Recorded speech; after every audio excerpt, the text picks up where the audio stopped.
Okay, so good morning po sa inyong lahat mga kapatid. Pag-usapan po natin ito ngayon si Senator Tolentino. No? Kasi nagtaka ko dati, bakit nawala itong mama sa PDP? May laban pa dati, 'di ba? Ngayon wala na sa, 'di ba? Wala na sa PDP. Tapos ito ho pala yung kanyang interview kanina, no? And courtesy by Mami Peng. Pasok. When I kinausap ko si Robin Padilla, sabi ko, alis na ako sa PPP. Samahan niyo ako kay Igong. Papaalam na ako in fairness to all. Ang reason ko ganito, alam din ito ni BBM. I want to leave because I am not comfortable with the party in dealing with the China issue to treat it in a bilateral manner. Okay. So may kinalaman po, siya ho yung nagdesisyon na aalis na siya sa PDP laban. So kumbaga nagpaalam siya na alis na ako ng PDP. Bakit? Pro-China yung mga yan eh.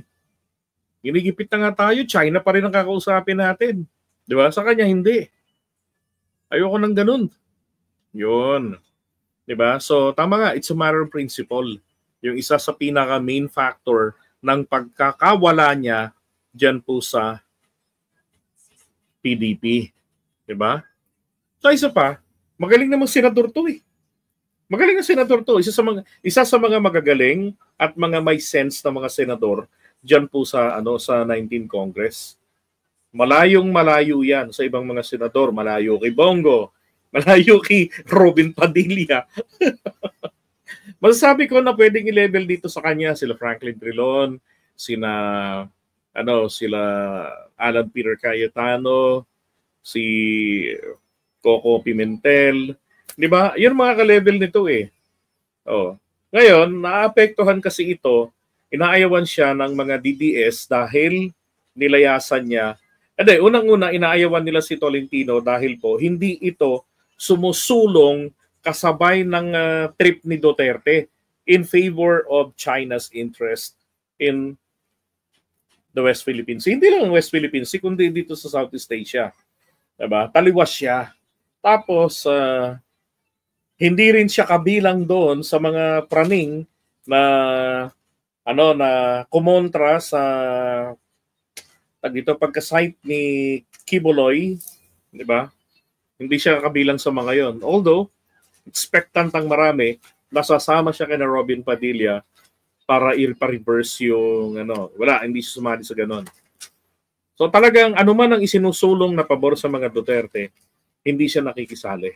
Pati rin sa trip ni naalala niyo yung kay Morales, hindi rin siya nakisawsaw doon. 'Di ba? Nakampihan si Morales. So talagang pag ang usapin lalo na ay may kinalaman sa West Philippine Sea, napansin ko dito kahit na alagad ni Duterte ito, taliwas talaga siya. Mainam yung ganon. Yung paninindigan yung pinaiiral. Di ba? Sa Philippines, China. Ang sinasabi ko po, ang dapat kausap natin yung 185 countries na pumirma. Ang nag-lead po noon sa UNCLOS Convention, pinadala ni Pangulong Ferdinand Marcos Sr. si Senator Arturo Tolentino. Siya po ang nag-invento ng katagang archipelagic doctrine. So ang kausap natin is 185 countries, not one country alone. Di ba? So, isang karangalan nga po sa atin yan eh. Kasi, eto I don't know kung related sa kanya si Tolentino. Dati yang naging, supposed to be, siya ang vice president. Kaya lang, di ba, na-depose nga sila ni Marcos na alam ko nakapanumpayan eh. Kaya nga dapat nasa listahan niya ng naging although short-lived vice president ng Pilipinas. Sila yung nanalo eh. 'Di ba? Tapos inagaw lang ng mga dilawan nila Cory Aquino, ng mga dilawan yung pamahalaan. Nagkudita-kudita si Ramos, 'di ba? At nagtagumpay. Now going back, etong si Tolentino, siya yung umimbento raw ng archipelagic sea doctrine na sinusunod ngayon ng buong mundo nakalagay bahagi po ng international law, specifically ng UNCLOS.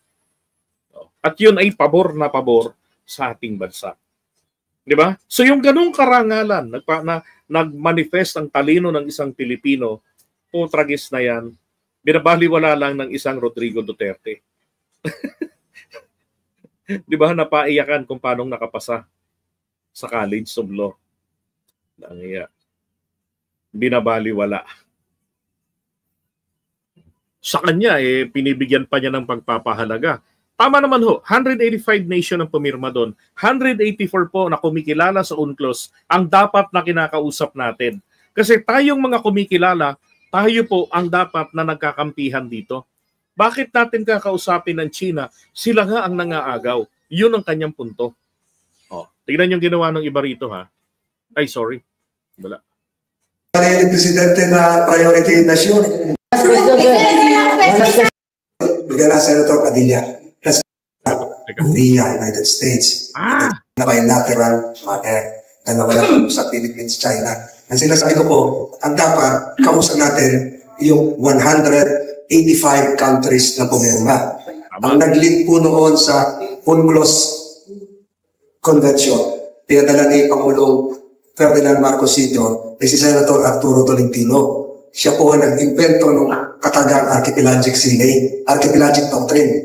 So ang kausap natin is 185 countries, not one country alone. We have to deal with Japan, Korea, United States, with Australia, lahat pang China na nakausap.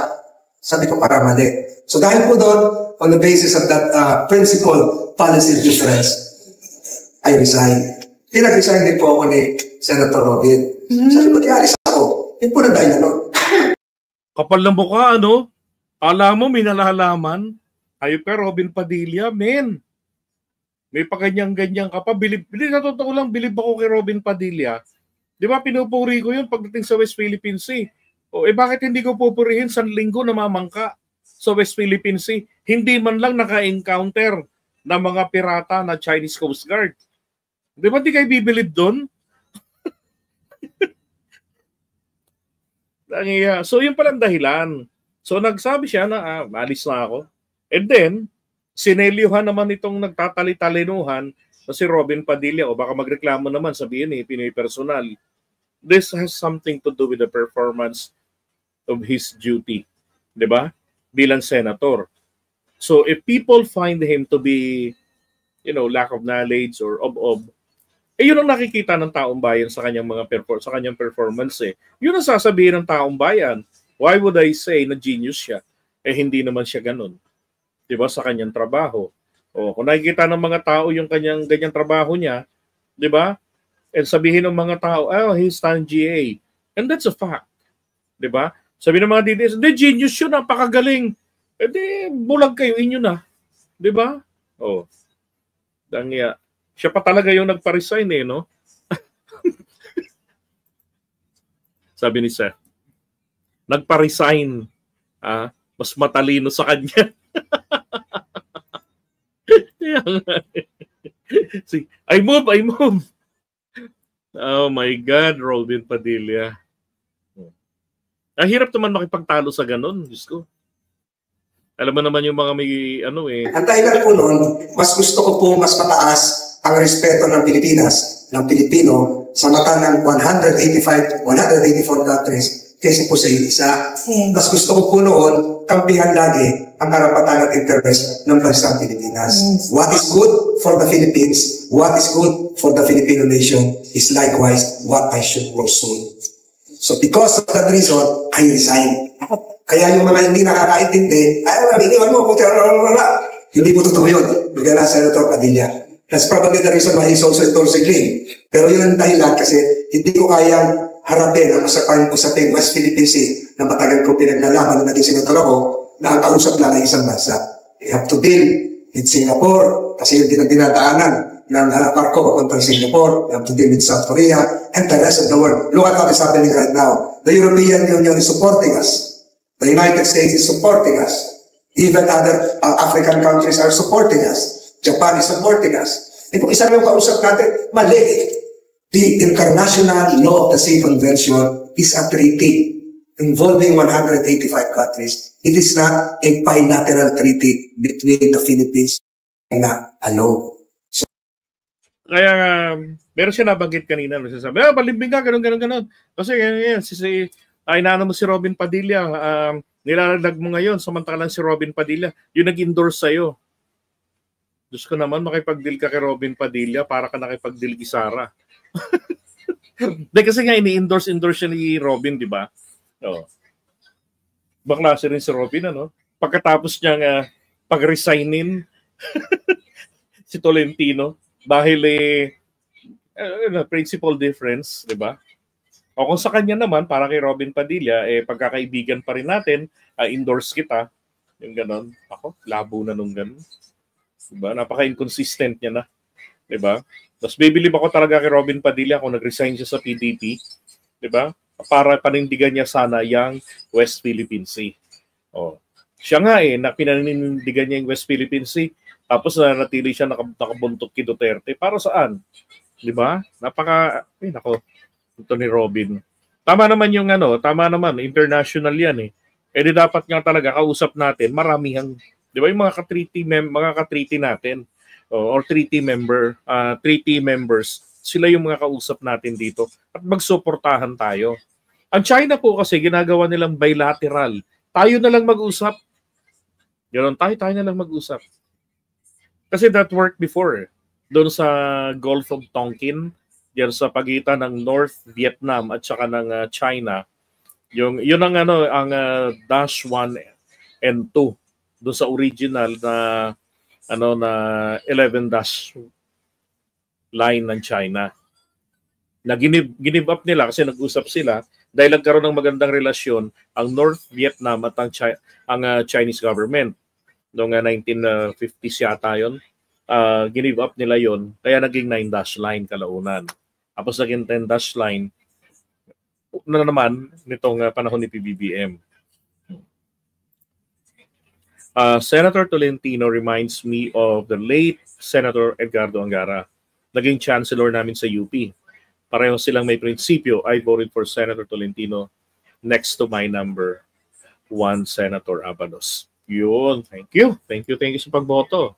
Diba? Sana lahat ganyan, O nga magaling si magaling si yung dating Senator Edgardo Angara.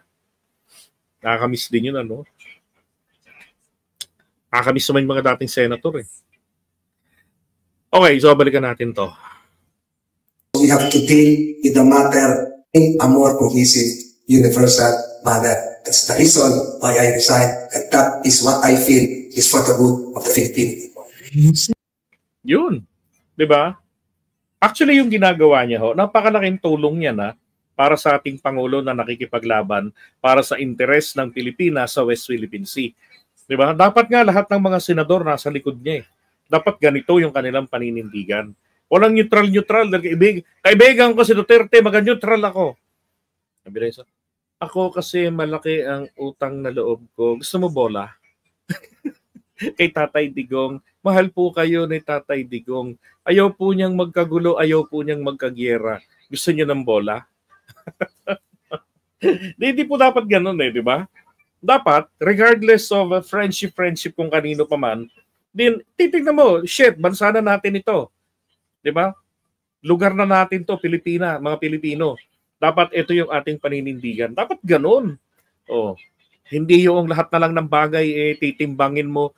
Nako, baka yung mga anti-China, yung mga pro-China na followers si Tatay Digong masaktan.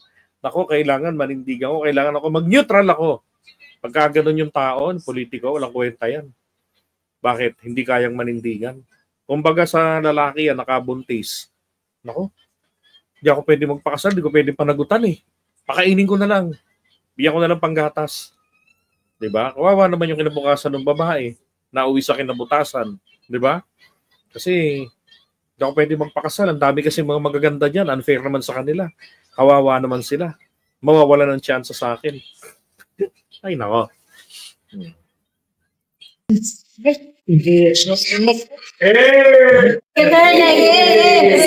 one last question, sir. One last question. yung election natin sa ating mga butante or sa inyo. Last message lang. Message nyo po. Ganda yung t-shirt ko. Impeachment naman yung tanong. Actually, hindi ko pa ito napapanood. Kasi nagmamadali ako kanina pagkagising ko nitong gabi. Kinat ko kaagad tong video ni Mami Peng. Yes, kinagpangalaki. Meron din. Meron po. Ito na sinukan namin ngayon, sir. Hindi lang na. Meron po. Meron po. Sumali rin kayo doon sa mga ibang inventor, yung kaya ng mga fund run. Supportahan niyo yung ROTC News ko. Tuwing nagsasalita ako tungkol sa ROTC, nababas pa ako. Imbitahan niyo po kami, Senator. Kaya yung ROTC hindi mapasa-pasa kahit ginawa na yung Presidente na priority nasyon. Dahil ayaw talaga ng China. Ayaw nila maging tayo pagkakas natin. Ayaw nila na yung kabataan natin ay mahalin ng masiti. Grabe, China tumututol sa ROTC? What the fuck? So alam niyo na kung ba't hindi makapasa-pasa. Diba? Kahit hindi makapasa-pasa. TPL. 3, shout out kay The Political Labandera. Andiyan si Ate Sen kanina, si Ma'am Peng, tsaka si Benji, nandyan kanina. Pag-ingay talaga si Ate Sen, hindi talaga mawawala. Hindi ka pahuhulihan. Pag tahimik yan, may sakit yun. Last na po. Pero talagang grabe, nalaman. Ngayon ko lang ito nalaman na ang China ay isa sa mga talagang tumututol. At dahil isa sila sa tumututol, alam na natin yan. Kung bakit hindi makapasa-pasa, diba? Bigla na lang nagsitahimik eh. Hindi naman sila alam ko wala silang botohan na nangyari dyan na turn down yung ROTC. Diba? Meron ba kayong alam? Ako wala akong alam. Engot ako eh. Wala akong alam na nagkaroon ng botohan talaga para dun sa panukalang batas sa pagbubuhay uli ng ROTC. Diba? Ang inaano kasi dito is mandatory. Yun po yung isinusulong. What we have ay option kung gusto mo lang mag-ROTC. Kaya po, merong ibang mga eskwelahan na merong ROTC. Pero hindi dapat ganon. Kung ang ibang bansa nga, kahit artista pa yan, artista, karatista, wag lang buntis, di ba? Kailangan pa nga nilang mag-render ng military service. Putrag, isang Pilipinas, training lang. Di ba? Tapos gustong-gusto ng mga Pilipinong matawag na magiting. Kung yan lang hindi natin maisagawa na maibalik ang mandatory ROTC sa kolehiyo. Di ba? Dapat ka sa mga senior high school yan eh. Edad nila yan eh. Ang dapat na nag-ROTC. Kung yung mga yan ay nasa yung college proper. Di ba? Nung sinuunang sistema.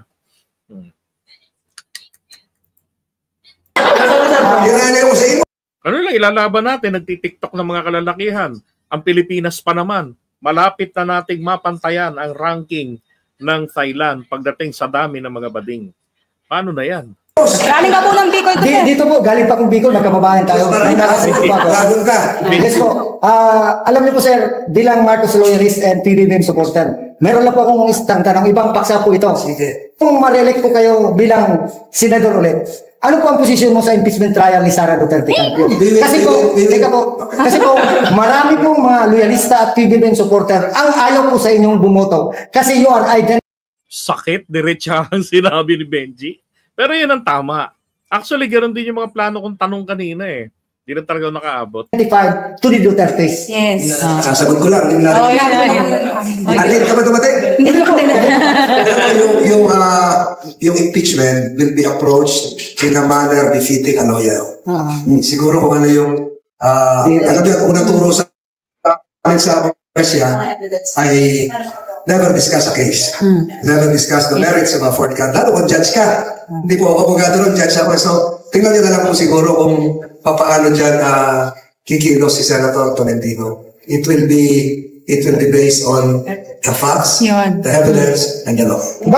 Yun ang sinasabi ko sa inyo. Di ba? Kasi may sinabi dati si Tolentino tungkol dun sa impeachment. Sabi ko, mali naman kasi nasasabihin niya na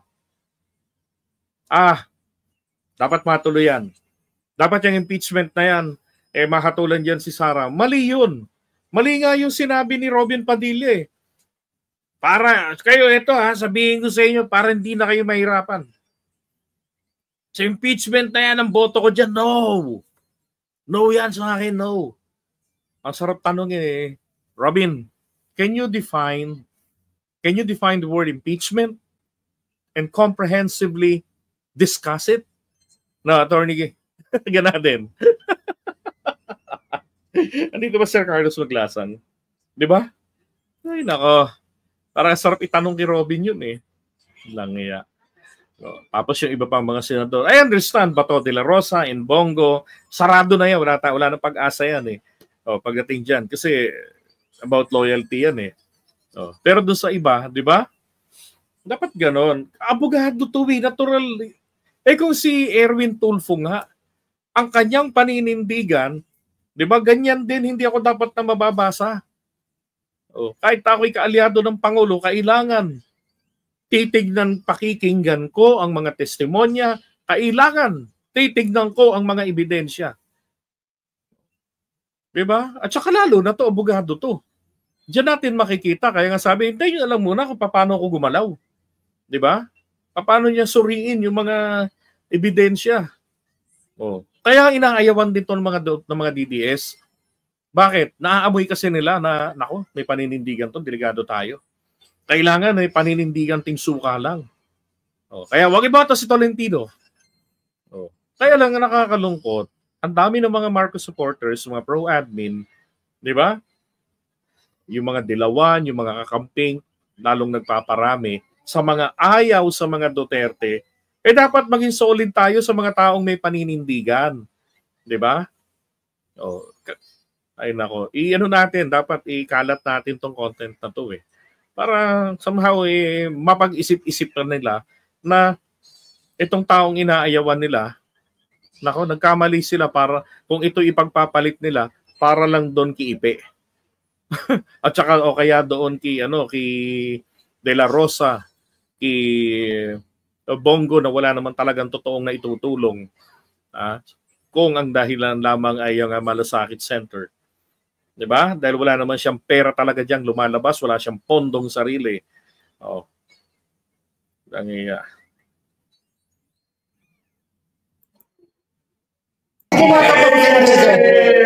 Nagbigay na ng opinion. Katulad ni Bato de la Rosa. Palagay ko, hindi sila naglo.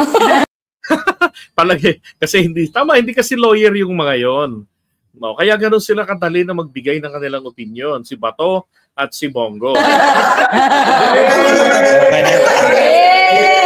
Bilangin mo yung naging lawyer sa region natin, Attorney Joker Arroyo. Hindi siguro magsasalita yan. Correct. Attorney Raul, Attorney Tekla, Senator Resiga. Attorney Dominador Ictona. Ang panlima po si Attorney Tolentino. Yung apat pong yun ay hindi po magsasalita. Dahil abogado po sila. Diba? So yung mga abogado ro sa Senado, lalo na yung mga sure win na manalo, hindi talaga magsasalita yung mga yon. Unang-una, bawal sa kanila yun. Di ba nga, never discuss the facts of the case. Lalo na kung ikaw ay magiging judge ng kaso. Kahit sabihin pa natin ng impeachment, it's a political process, but then again, this is a judicial process. Diba? It calls for justice. Diba? For, ano ba yun, yung fairness. Ganon. Diba? Dapat papakinggan. Mainam na yung tumatak sa isipan ng mga tao, sa record ng Senado, na nagkaroon ng impeachment at ang basihan ng iyong desisyon ay hindi kabobohan plus katangahan. Diba? Dapat ganon. Babase ka sa merito ng kaso. Malay nyo, pagdating ng impeachment, yung mga testigo pala, yung mga prepresenta pala nila, mga hausyaw. Di ba? Di ba? Nakakahiya naman yun. Hausyaw yung ebidensya, tapos na guilty. Kaya naman solid yung ebidensya. Tapos sinabi nyo, I vote no. Bakit? Because this is a political process. Ako naniniwala na ang impeachment kay Sara, ito ay dahil sa politika. Di ba sabihin naman ng isa, mahal po kayo ni Tatay Digong. Ang pagmamahal po ng ama sa kanyang anak, susuklian po natin. Bigyan ko po kayo ng bola. Ang boto ko po ay no. Di ba? Ay, nako. Ito yung sagot ng matinong tao. may pinag-aralan, di ba? Okay, so yun. So 3 tanong pala yun, yung nakuha ko sa kanya. Di ba? Kaya dapat talaga isama natin ito si Tolentino sa sa gawin nating mga senador. I-elect natin. Ikumpara nyo naman ito kay Bato de la Rosa. Diyos ko, maawa na kayo. Maawa na kayo sa inyong kinabukasan. Di ba? Kung sinasabi nyo noon, buwagin ang Senado, pero hindi natin magawa-gawa dahil ayaw naman nating magalaw ang Constitution. Ako gusto ko. Di ba? Yung ibang mga lintik dyan sa Senado, ayaw. Dilinisin natin, tanggalin natin ang kaingutan dyan sa Senado. Di ba? Yan na lang, linisin natin. Hindi mabubuwag ang Senado. Hindi ko kayo uutuin na sabihin sa inyo, tama, buwagin na natin ang Senate. Walang kwenta yung mga yan. Pugad yan ang mga bobo. Mga walang kwenta, walang paninindigan. Hindi ko kayo ayunan sa ganon. Kasi alam ko ang realidad, hindi po natin kayang gawin yun. Hanggat hindi umuubra ang charter change, hindi magbabago ang Constitution. Kailangan natin ng total revolution, ng i-revolutionize ang ating saligang batas. Oh. Isang revolutionary government lang ang paraan para maisagawa yan. Sa dami ba naman ng walang paninindigang mga senador? Di ba? Oh. At dahil hindi po yan basta-bastang maisasagawa, yun na lang. Linisin natin. Maglagay tayo ng mga senador na may paninindigan. Oh. Hindi porke bahagi ng alyansa, boboto nyo na. Hindi. Ang iboto ninyo yung may paninindigan, may kakayanan sa trabaho, at bukod pa doon, hindi porke abogado, iboboto nyo na. Kailangan. Kung hindi man ito abogado man, nakakaintindi sa batas. Bakit? Gagawa ng batas yan eh. Di ba? May mga abogado rin naman kasing tanga. Alam nang gagawa sila ng batas, pero hindi niya alam ang gagawin niya. Di ba? Kaya nako. Sabi nga naman, tataka ko paano nakapasa yun. Kayo naman. Sa tulong ng frat. Di ba? May palakasan din dyan. Alright, so ako po, sinasama ko sa inyo, ito si Tolentino, si Abalos, yan ho, yung mga ipasok natin dyan. Abalos lang ako, bilib na bilib napo na nga ni Mami Peng. Hindi siya nangangampanya ng bit-bit niya at gamit na gamit ang pangalan ni PBBM. Diba? Tolentino, sinasabi naman nila, ito balimbing. Bakit? Kasi nagsilbi rin ito noong panahon ni Pinoy. So ibig sabihin lang po nito, mga kababayan, na dalawang bagay lang. Dito sa ating bansa, wala nang kwenta ng tingnan pa natin ang political party. Hindi tayo klase ng bansa na may ideology. Okay? Walang ganon ang mga political parties natin. So titignan po natin ang performance ng kandidato individually. Ano ang kanilang performance? How they perform sa mga dati nilang trabaho. Di ba? So dahil po siya ay nagtrabaho rin kina Pinoy dati, ang ibig sabihin po nito ay pinagkakatiwalaan siya dahil siya po ay magaling. Di ba? Yun ang maliwanag dun eh. Oh. Dahil hindi naman na po kukunin ng ibang administrasyon yan kung tatanga-tanga yan. Di ba? Ay, nako. Ang mahirap po yung klase ng balimbing, yung tipong sanggandikit. Kaya nga ako humahanga kay Bongo eh. Bakit? Kahit na ano nangyayari na kay Digong. Diba? Andun lang siya palagi, nasa tabi lang ni Digong. Oh, lalayo nga pag ina-aresto. Nagpapapizza na lang. Diba? Okay, so iwan muna natin to. And sama na rin po, baka pa na rin po natin ng panalangin o sabi natin ng mga kamag-anak sa mga probinsya para maunawaan nilang maigi why we should include these two guys. Kumpara doon kina Bato de la Rosa at Kibongo. Especially if they call themselves pro-administration supporters sila, then they should junk the Team China candidates. Di ba? Ay nako. Ginagago na tayo ng China, bakit ka pa magluluklok ng supporter ng China? Dahil sa Malasakit Center na pambubudol lang naman. Oh, dahil ang laman ng kwarto na yan, PhilHealth, PCSO, DSWD. Diba? Ang pagpapagawa ng kwarto na yan, ng one-stop shop room na yan, ay kung sino yung may-ari ng hospital, may-ari ng eskwelahan, may-ari ng kampo, ng sundalo o kapulisan, sila yung gagastos sa lahat-lahat ng yan. Anong papel ni Bongo? Ribbon cutting. Kaya nga installment ang pagbubukas niyan eh. Bakit? Depende ho kasi yan sa may trip. Kasi siya ang pupondo lahat dyan. Nagawa ang batas na yan ng walang pong pondong sinasaad na kailangan pondohan ng gobyerno. Dahil yan po ay inaasa lamang dyan sa mga ahensya ng gobyerno na sila po naman talaga ang totoong nagbabayad. Diba? Kiniklaim na lamang po ang kredito. Yun ang ginagawa ni Bongo dyan. Ang dapat yung tignan, ano ang kanyang naging performance sa ibang mga aspeto ng Senado. Meron ba siyang mga nagawa? 'Di ba? Hindi po trabaho ang hindi nila primary duty ang magpaka-DSWD. Nang tulong, dalaw, hindi po nila 'yung trabaho. 'Di ba? So ayusin po natin ang pagpili ng gagawin nating senador para naman hindi tayo nang hihinayang, 'di ba?